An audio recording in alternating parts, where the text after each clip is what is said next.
name is Lauren Weingarten. I will be your moderator for this evening. I'm a survivor, I'm a credentialed victim advocate, trauma support specialist, and community builder. I'm the voice and founder of MTMV Community Support Network, one of the first social media-based communities for survivors and their communities. Before we dive in, let's take a moment to review the agreements for the space. As we're joining from different places, it can be helpful to come together with set expectations. I'll go through them quickly because I know that you all have seen them, signed them, and no one wants to hear me talk about them. So real quickly, everyone in the space is equally responsible to maintaining a safe, welcoming environment that is respectful, encouraging, and supportive to its members. Everyone is asked to strive to follow the agreements below, be polite and respectful to everyone in the space, avoid abusive behaviors and language, though profanity that is not directed at anyone here is allowed. We're adults, we're allowed to be angry, we're allowed to curse. While your opinions and concerns about all voting issues matter, out of respect to the survivors speaking this evening, this is not the time or space to have separate conversations, including in the Zoom chat, about politics or other world events. This Zoom does not seek to raise money for any given candidate. Rather, the aim is to create a space to connect, reflect, and educate voters about the dangerous consequences of re-electing a serial predator to the White House, while also platforming the voices of those he has directly harmed. To that point, your experiences matter, though this is not the place to, as attendees, to disclose your personal stories of trauma or abuse.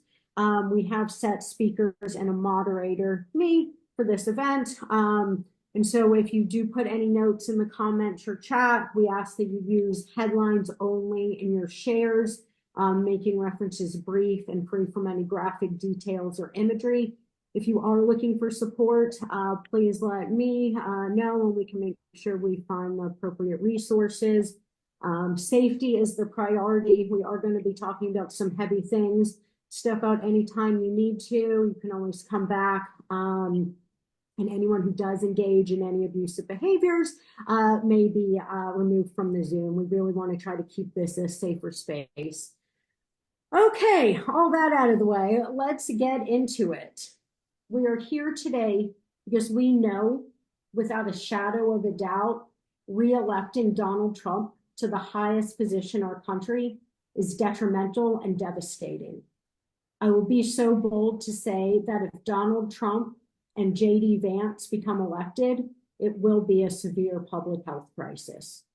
That is far from an exaggeration. Survivors deserve better. Our families and communities and generations of the future deserve better. We also have a group of survivors here this evening that unfortunately know all too well about the harm and danger of Donald Trump, and even more who are not able to attend this Zoom, and even more that cannot speak up about their experiences, though they are with us in spirit tonight. I personally say to you all, I'm sorry that you are in this situation, and I hope our country does not continue to fail you. We are joined by other survivors, advocates, and allies who stand with you. I sincerely wish that someone else's violent actions is not what made us peers in survivorship, though I'm very grateful we have found each other. I'm honored to be in community with you. With that said, before I have passed it over, we have many amazing speakers this evening. So a gentle reminder to keep to your allotted time. I will introduce each speaker throughout our call. So without further delay, let me introduce our first speaker, Karina Virginia. Karina Virginia is a certified healer and registered yoga instructor who has been practicing yoga since her teenage years. She is the author of Essential Kundalini Yoga and has been featured on many mainstream news outlets, sharing wellness tips and spiritual practices to assist with trauma. Before her career as a spiritual teacher, she worked in the entertainment industry and as an actor and a model. Karina's work encouraged us to connect with our own personal truth through love, compassion, inner beauty, and radiance. She resides outside in New York City with her husband and kids. Welcome, Karina. Thank you so much, Lauren, and thank you, Lauren, and thank you all so much for being here. I know this is a super overwhelming time for all of us survivors, and I was just thinking as you were saying that um, what we're going through is really intense, and I think we need a lot of compassion for ourselves and for one another. And maybe we can just take a deep breath right now and just come together in this space, just relax our shoulders and feel the safety of holding one another's hands. I like to think of this space like the ancient sacred red tent where it was okay to just be who we were. Sometimes we cried, sometimes we expressed our regrets, sometimes we expressed our deepest fears and our traumas. And ultimately, we began to shift our traumas into empowerment. And when we do that, we can help others do the same. I was up and I was praying to God, God, help me. Help me. How am I going to live the rest of my life letting these women be called liars when my family, especially my kids, know exactly what happened to me? And I woke up and I said, what message was I telling my children? And I said to my husband, I have to do this. And he looked at me and I said, I have to do this. One day in community, I can share a lot more because there's a lot more to my story. When I started getting death threats in our own personal mailbox in the front yard, the place where the kids would play, in our small suburban town, the safe town where the kids went to school. And I started having yoga students texting me that they weren't returning to class, and friends that I adored started to become silent. Less Christmas cards. I've never in my life wanted Christmas cards like I wanted that December in 2016, because it was my inner circle and I felt so much shame. And if I thought being fondled was my fault, which I did because it happened to me by a very famous doctor around the same time, and I was the common denominator of being this frozen person who just said, yeah, I know who you are. Yeah, don't do that. You're married type of thing. If that was my shame, that was nothing, nothing, nothing, nothing, nothing compared to the prickly, painful burning on my skin, like being burned at the stake, burning on my skin shame I felt after sharing my story. First, thank you so much for sharing with us, Karina. And I just want to remind you never to minimize your experiences, but it is not your shame to carry. It is not your shame to carry. Thank you for speaking with us this evening. Next up, we have Zachary Mallory. Zachary Mallory has spent the last decade advocating for mental health, suicide prevention, harm reduction, and community organizing. Zachary is a public speaker and is heavily involved in advocacy work in Kansas, Missouri, and federally to advocate for abuse survivors, and is the founder creator of Survivors for Harris, a coalition of sexual and gender-based violence survivors advocating for the election of Kamala Harris. Yes. Hello, everybody. Thank you so incredibly much. I'm extremely excited to be here. Unfortunately, this is a community that I never imagined myself being directly a part of. I mean, who exactly would, right?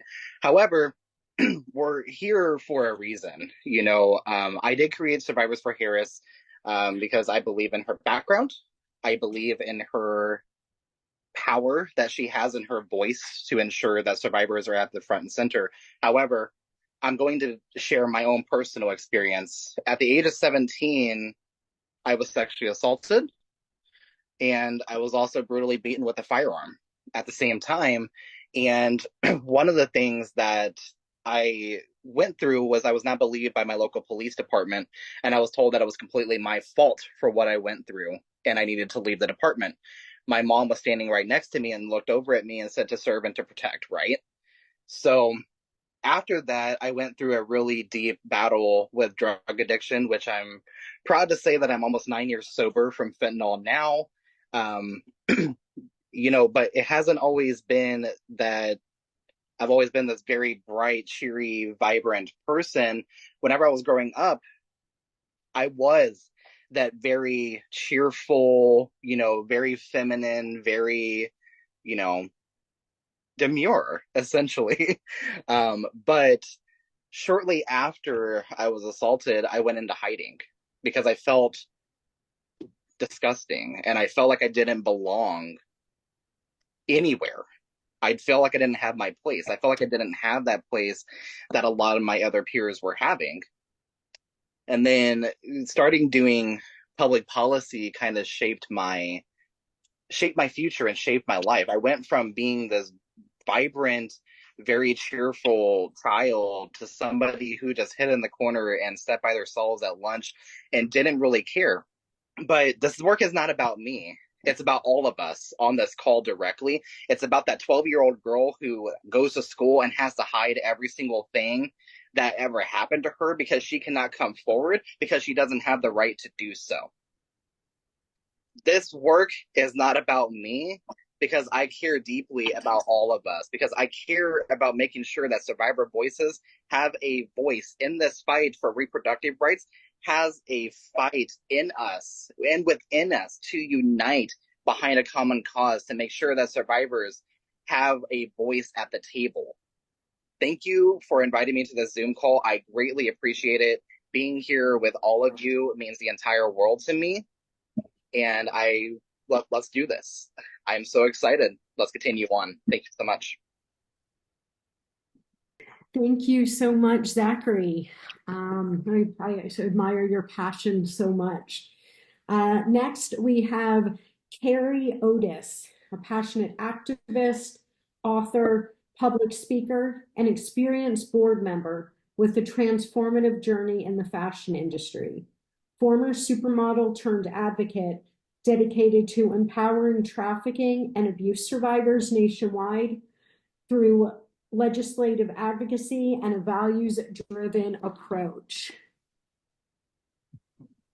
Hi, thank you so much for having me, and thank you, Lauren, and to all of you amazing survivors out there. I stand with you in solidarity. Thank you for the intro. I was going to reiterate it, but you handled that so well. I also just want to add to that I'm a mother of 2 teenage girls, 16 and almost 18 years old. So this moment in history and time has a certain weight upon it and urgency. I'm going to keep what I have to say short and sweet, but I'm going to reference an open letter signed by over 200 survivors, including myself, that the New York Times published on October 21st of this year. I will say that many of us gathered here are survivors of sexual violence. We are advocates and allies, and we stand together totally in solidarity. We are here to remind you that Donald J. Trump was found liable for sexual abuse in a court of law. He is a proven abuser. This is not just a matter of opinion. It's a fact. A second Trump term would pose multiple dangers to our democracy, not least of which is the dangerous daily message it would send through his presence and his policies that sexual or gender-based violence of any kind is normal, unavoidable, and something that the American people should accept. We're here to say no. No way. So I'm not a survivor of Trump, but I'm a survivor of another perpetrator, of which there are many, and there are many of us. I have, and I continue to see sexual violence normalized. I'm seeing it normalized globally. I'm seeing it normalized in our communities in the United States. And what I can say right now is it is near to impossible as a survivor, and I think you all would agree with me, to even begin to find words to describe, right? The fear, the confusion, the injustice. What a heavy heart I have. Like the complete dismay and concern that and I think every other survivor are experiencing with the thought of Trump in the White House again. I am here to add my voice really to the ocean of others that deserve to be heard, that deserve to be protected, and that deserve justice, right? And at a minimum, safety in our very communities. And this means we all have to do everything we can to keep Trump out of the White House. Thank you so much for having me. Thank you so much for being here. Next up, we have Amy Doris. Amy is a former model and was one of the 26 women to come forward about her sexual assault by Donald Trump. For years, she has been advocating for victims of abuse and working to expose and destroy the systems and organizations complicit in the multitudes of sex crimes perpetrated in the modeling industry and beyond. For having me, and thank you everyone for coming. For those of you who are not familiar with my story, I came out in 2020. I was the 26th person to come forward. There have now been 2 more in the past 2 weeks. I don't know why 28 women coming forward about a man is okay. I don't know how this happened. I don't know why he's on the ballot. And yeah, I'm greatly concerned for our country. I shared in 2020, I had an experience with him at the US Open, and I had a few days with him, and I've learned about who he is. And it wasn't just from the sexual assault. I've seen things, and this man shouldn't be anywhere but in a jail cell, in my opinion. That's my opinion, and maybe it's also the court's opinion. Why I'm here is we can't have a man like this running the country, because for our survivor community and for our daughters, I have 2 children. I have 2 daughters. They are 17 years old. I have twins. And, they were 13 when I came out. And I wanted them to know that you don't let anyone mess with you. I don't care who it is, especially if it's the president of the United States. He is sending a message to every young boy, to every man, to every woman, to every young girl, to literally everybody in the world, that sexual assault and rape is okay. Gender violence is okay. I mean, this is just one of the many things that we have an issue with him. But I fear for our community, and I fear for my children. I fear for their children. I fear for everyone here who has women and survivors. I mean, it's not an easy time for our country right now. So I hope that us coming together, that for me is healing in itself, but I hope that we can also make a statement and let them know. I also signed the letter that Carrie was talking about, and I'm so grateful that I got to be a part of that. And I know that that letter is continuing to get signatures as we speak. So I don't know. I'm just floored, and I hope that we can make some changes. And I look forward to continuing in the community with all of you. Thank you. Thank you so much, Amy. Next up, we are going to have Barry Levine. If you would like to turn your camera on. Let's see.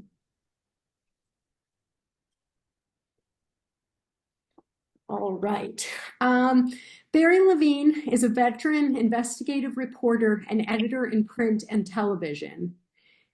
He received the HuffPost Game Changer Award in 2010 and led a reporting team to a Pulitzer Prize nomination for investigative reporting and national news reporting. He is the co-author of All the President's Women about Donald Trump and The Spider Inside the Criminal Web of Jeffrey Epstein and Ghislaine Maxwell. Well,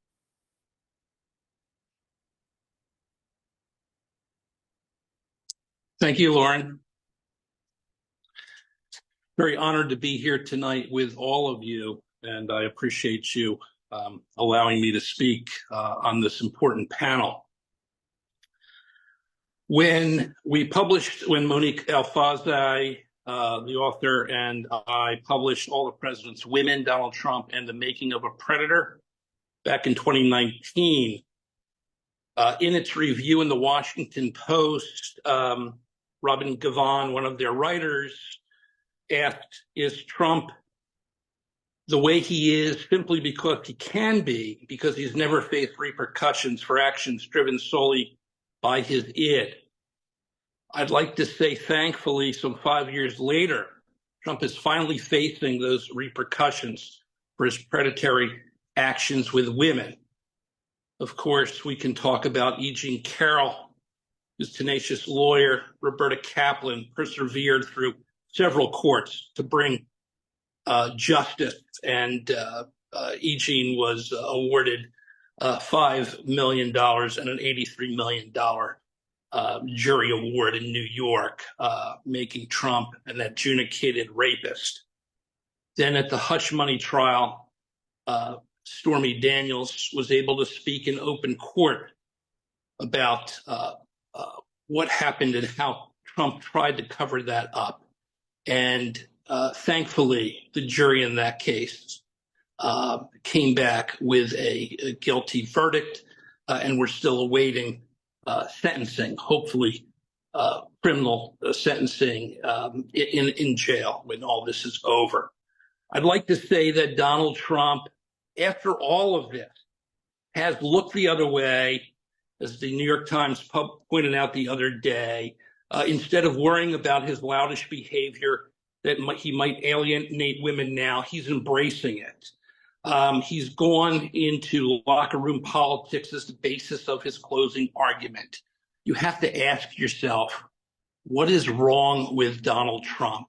And I'm hoping, beyond hope, that the women in this country and the men and the fathers like me of daughters will not allow him to return to the Oval Office. Thank you so much for your time. thank you so much for your time, Barry. Next up, we have Alva Johnson, a winning political strategist, celebrity event producer, serial entrepreneur, and creator host of a wildly popular radio show in Williamsburg, Brooklyn. Hi, everyone. Thank you for joining us and supporting our efforts to remind you all of the dangers of returning a sexual predator into the White House. I stand with all of you as a fellow survivor, a reluctant activist, and a woman that somehow still believes that there's good left in this world. My corporate background is in human resources leadership, and I eventually segued into a passion of producing large-scale events for various celebrities. My work and reputation as an event producer led to my working in the early days of the 2016 Trump campaign. And then one day I found myself in Florida on the receiving end of a very unexpected and unwanted kiss. That kiss destroyed all of the boundaries I established with all of my colleagues. I was teased. They treated it like I should have been flattered. They said, well, you're the only one to get a kiss from the boss. But I was disgusted. I was disgusted, embarrassed, and uncomfortable. And then the day that Access Hollywood tape came out, it confirmed all of my initial feelings that day. And that is when I immediately left the campaign. In retaliation, because I dared to speak out and hold him accountable, He took me to arbitration for violating a non-disclosure agreement, which stated that for a lifetime, I am unable to criticize Donald J. Trump. I had the sitting president of the United States using his legal team to try to suppress and take away my First Amendment rights. But I'm not a person that's just going to take that. I fought in silence. I fought unable to tell other people what I was going through. But I refused to give up. And there were only 4 people out of hundreds of people that signed the non-disclosure agreement. I'm only aware of 4 of us that he took to arbitration. All of us were women. All of us were women of color. And of the 4 of us, 3 of us had either sued or accused the campaign of sexual violations in some capacity. So a lot of people ask me, we did eventually win. I won in 2022. That was years of having to fight the sitting president to retain my First Amendment rights. So one thing I want to emphasize is that we all know that when he talks about retaliating against his enemies, we know that some of us are already on his enemies list. We also know, I know very personally, that when he says that he will come after you, he will. And so people ask me, what does it feel like, to see him once again going for the presidency? I feel like I am at Camp Crystal Lake. This feels like Friday the 13th. I thought that Jason was destroyed, and then all of a sudden, here he is again. But I do not want that to be the ending of the story. I want us to change the ending of this horror. When I cast my vote for Kamala Harris this morning, I did it for my grandmother who grew up in Jim Crow South. I did it for my children and all of the dreams that they dream, that they have the confidence that they feel like they can achieve.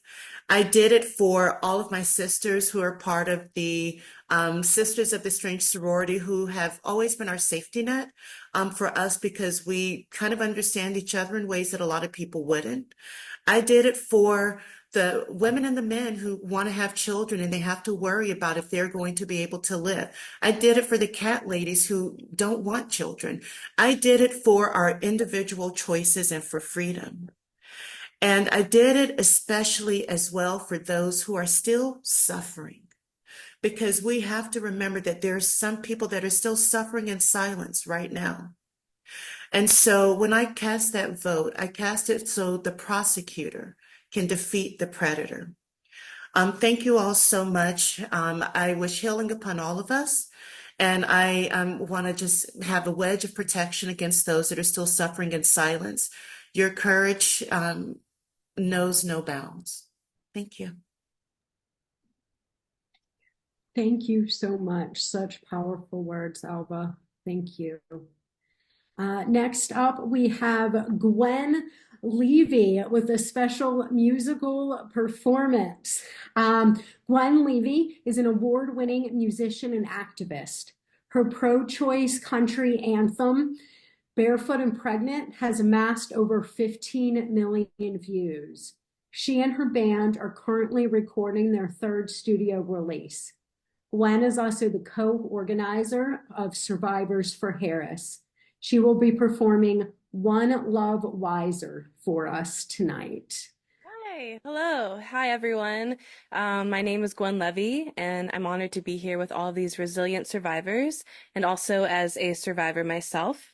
I was also proud to sign the New York Times letter to remind America that Donald Trump is a proven abuser. I'm a co-organizer for Survivors for Harris, and editing the videos and content you see on our page has been some of the most important work of my life.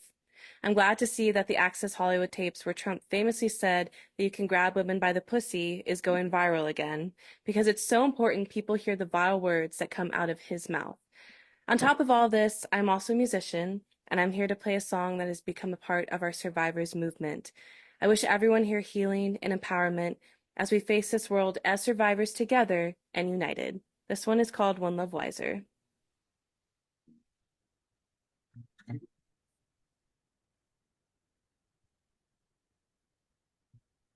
He walks through the window, as you're walking out. You can almost hear your young heart when it shouts, he's the one, there's no doubt. You're telling your friends all about how he kisses you, how he misses you when you're not around. Now you walk through the front door as he's walking out. You can almost feel your young heart breaking as he shouts, I'm out of here, and you're too proud to say don't go, let's work it out. From forever to whatever, first love might have let you down, but you're one boy smarter, one love wiser. Starry eyes open wider. You outgrow your old toys, you outgrow your old boyfriends who broke your heart, that taught you how to love again. Sometimes you just gotta put the past behind you. One boy smarter and one love wiser. You're a different girl now. You'll never be the same. It's a whole new world now.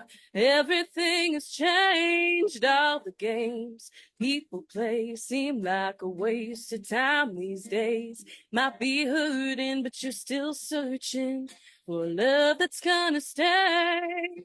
'Cause one boy smarter, one love wiser. The starry eyes open wider. You outgrow your old toys. You outgrow your old boyfriends. Broke your heart, but taught you how to love again. Sometimes you just gotta put the past behind you. One boy smarter and one love wiser. You outgrow your old toys. You outgrow your old boyfriends who broke your heart and taught you how to love again. Sometimes you just gotta put the past behind you. One boy smarter, one love wiser. One boy smarter. Ooh. And one love wiser. Thank you all so much for having me, and thank you so much for putting together the Zoom.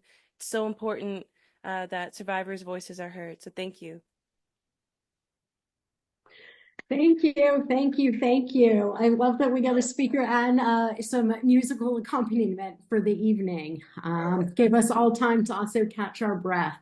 So thank you for your beautiful lyrics and song. Next up, we have Lakadra Houston.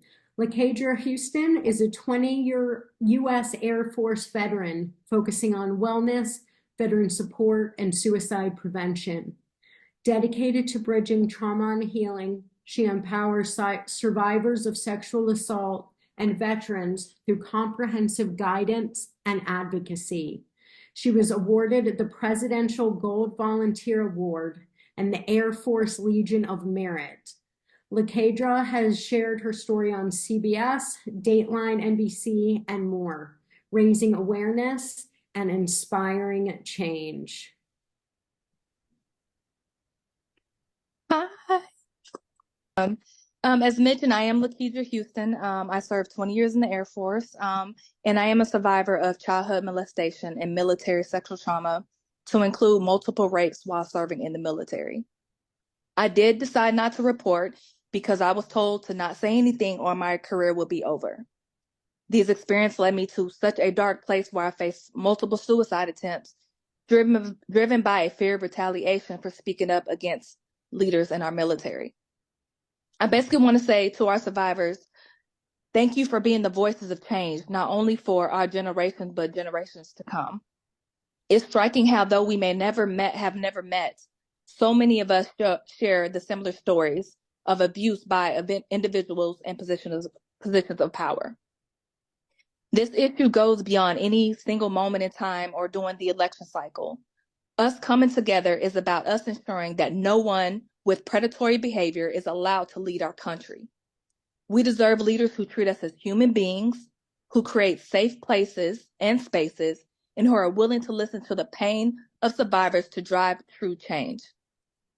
All survivors, when you feel ready to share your story, or even if you aren't ready, we are here to walk beside you. You are seen, you are heard, and you matter. None of this is your fault. Don't quit, keep going, and know that you have an army of support behind you. Thank you. Thank you. I feel all pumped up now. I appreciate your words and your time. Thank you for being here. Next up, we have Ashley Grace. Ashley began her career as a model and actress before transitioning into social work, advocacy, and education. A survivor of sexual assault during her modeling career, Ashley filed a lawsuit under New York Adult Survivors Act in 2023 and has since worked to advance survivor justice legislative policies in New York and California. Welcome, Ashley. Thank you. It is a real privilege to be here tonight with all of you, especially in what feels like such a critical moment. My name is Ashley Grace. I was once a model, and then I spent a decade as an actress before earning my master's in social work and leaving the entertainment industry for my current role as an adjunct professor, teaching courses that focus on sexual abuse, advocacy, and social justice. But I'm here tonight in my least favorite role that I have ever had, as a survivor of sexual violence. I know firsthand the devastating cost of unchecked power.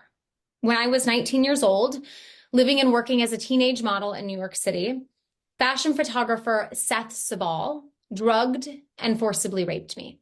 His girlfriend at the time, a fellow model, was in the next room over, aware of the danger that I was in, and did nothing to stop it. For years, I carried this trauma quietly, sharing it only rarely, truly believing that he was too powerful and too influential for my story to matter. But last year, 16 years later, I found the courage to come forward and file a claim under New York's Adult Survivors Act. That single step towards justice and accountability has been life-changing for me. It was my way of telling myself and of telling the world that what happened to me was real, that it matters, and that I deserve better. I've dedicated my new role as a college educator to making sure that victims of trauma know that they matter, that they deserve more, and that there is a brighter future possible. But if I am being really frank with you, I believe that that future is at risk if Donald Trump wins this election. But tonight is not really about my story. It's about all of our stories. So many of them centering on people who were violated by a predatory man who sees vulnerability and exploits it. For me, his name was Seth Sabal. For so many others, his name is Donald Trump. Electing a serial predator to the White House again would not only re-traumatize millions of survivors, but it sends the message to everyone that someone being a known sexual predator is something that we will collectively look past. I've spent the last year working alongside the Model Alliance to ensure legal protections for those working in the fashion industry. If you're looking for ways to continue making an impact and to ensure that your voice as a survivor is heard, I urge you to reach out to Governor Kathy Hochul of New York and ask her to sign the Fashion Workers Act. The bill is currently on her desk awaiting a signature and would provide essential protections against exploitation and abuse for fashion models, protections that I personally desperately wish had been in place when I was a teenager. This election is deeply personal for me. I am a survivor of sexual violence. I have been co-opted into this group that I do not want to be in. But now that I am here, Now that we all are here, I ask you not to give up. We have less than 1 week left. And if there is one thing that survivors do best, it is to keep going, not just surviving, but fighting for something better. So I ask you, let's keep fighting. Thank you. Let's keep fighting indeed. Thank you so much. Next up, we have Jill Harth. Jill Harth began her career as a model, live event coordinator, and pageant director. For the last 2 decades, she has worked as a New York-based makeup artist, beauty expert, and cosmetics entrepreneur in the TV, film, fashion, and media world. Hi. Wow. I can't believe I'm here. I'm a last minute add-on. This was the last thing I planned on doing tonight, but I felt like I really had to. Can everybody hear me? Because I've never Yes, really. you're great. You're Everything's great. Thank cool? you. Okay. All right. So some of you may have heard my story. And my story is a long one. It goes back to 1992, when I was very young, naive, and quite enamored with Trump and his whole celebrity and everything he supposedly built up at the time. And not only was I enamored, my now ex-husband was too. So we were so excited to meet with him and get him to sponsor our event. All right.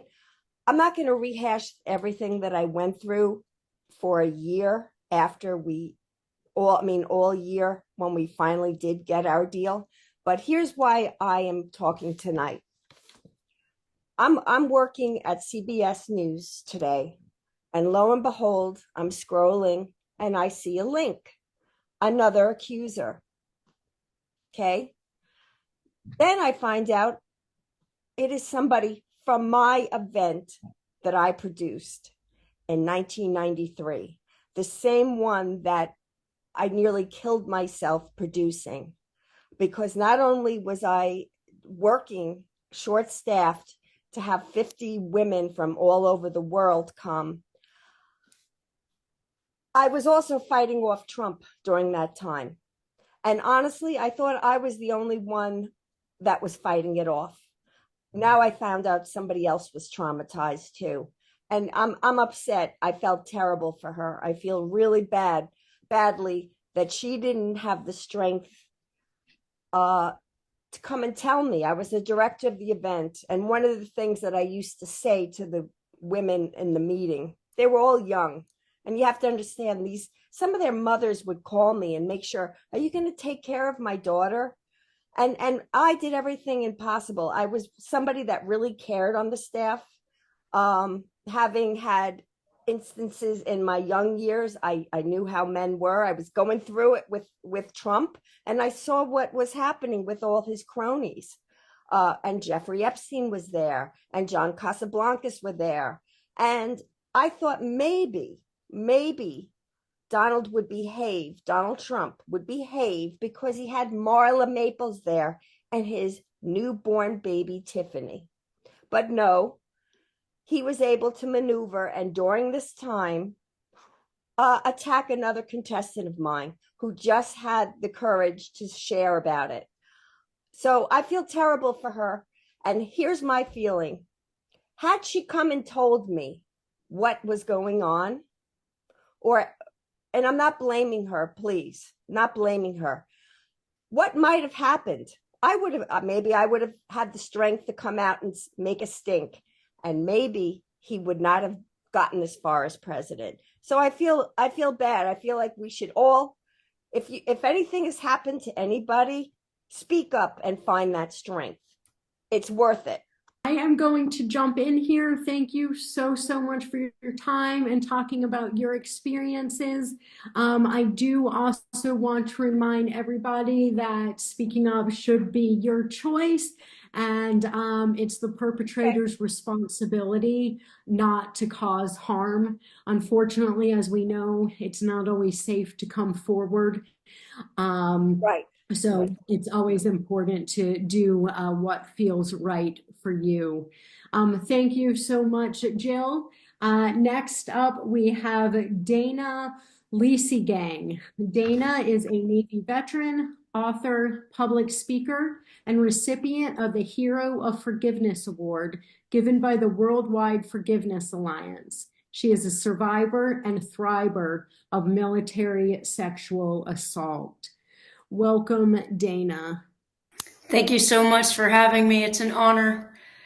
And I would like to say, first of all, that we don't live in a rape culture. It is the rapist culture. The rapist is the problem. If we continue to say we live in a rape culture, we're essentially still victim blaming. And I was assaulted at the age of 19. I was raped and attempted murder. I was thrown off of a 75-foot cliff and left for dead by another sailor. Just this last year, I saw the investigative report, and it stated that this young man who was 18, and I was 19 at the time, needed to be investigated for assault and attempted murder. The military gave me two choices. I had just gotten out of ICU. I had just starting to be able to breathe on my own, paralyzed from the neck down, left a quadriplegic from this incident. And what happened was they said, you've got two choices. You can take your right to remain silent in the court of law, plead the Fifth Amendment, or you can take this to court. You will lose. You will get nothing. President Trump, if he is elected, is the commander-in-chief of the United States military. If he is elected, it says, yes, we're okay with military sexual trauma. What a lot of people are unaware of, it's not just women being assaulted in the military. It's not just women being assaulted, period. It's men and women. And there are more men being assaulted in the military than women, because the numbers of men in the military are higher.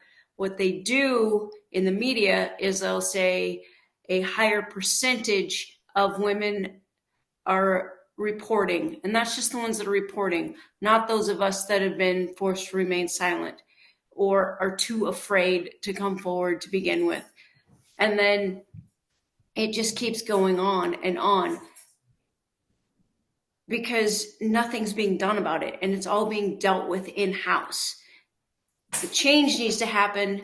More men need to speak up, because like when women got the right to vote, men had to speak up in order for change about sexual assault in the military and sexual assault in the civilian world. Because what you do in the military and you let these rapists go, you're sending a rapist back out into the civilian world. And studies show that 50% of them will assault again. So we need to make a change, and now is the time. So my story is just one of millions, just like all of you, and we're here to make a change. Thank you. Thank you. Now is the time. Now is the time. Our next speaker is Natasha Stoyanov, an award-winning journalist, screenwriter, and New York Times best-selling author of 15 books.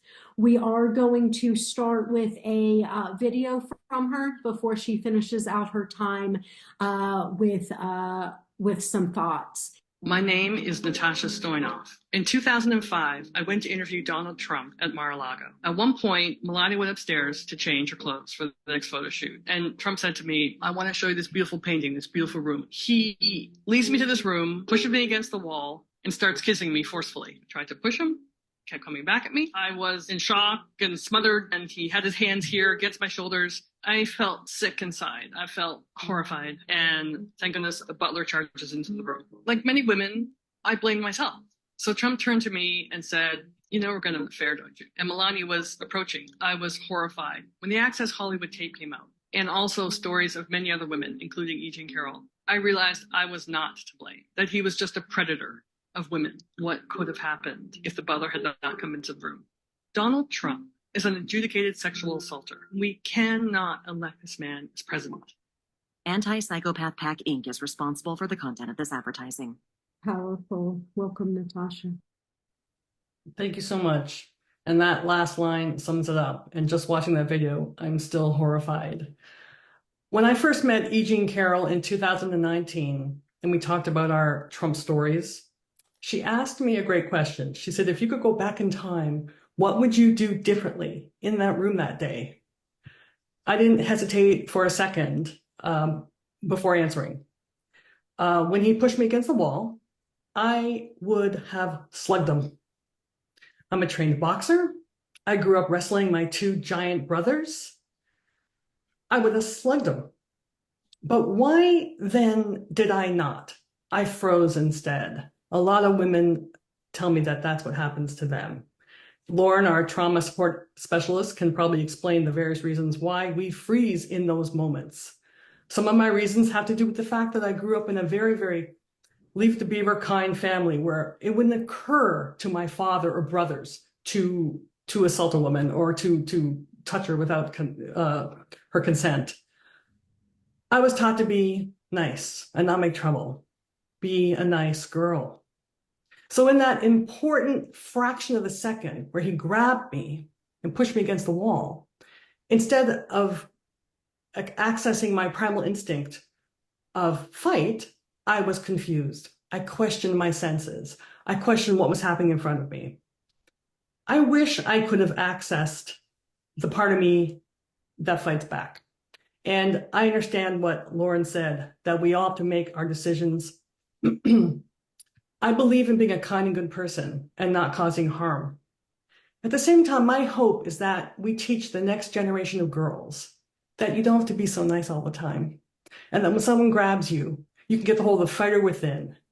And how did they say it? Fight like hell. I turn 60 next month. And my birthday present to myself is that I'm through being nice. Thank you so much for listening, everybody. Thank you. And we will fight like hell right beside you. Thank you so much.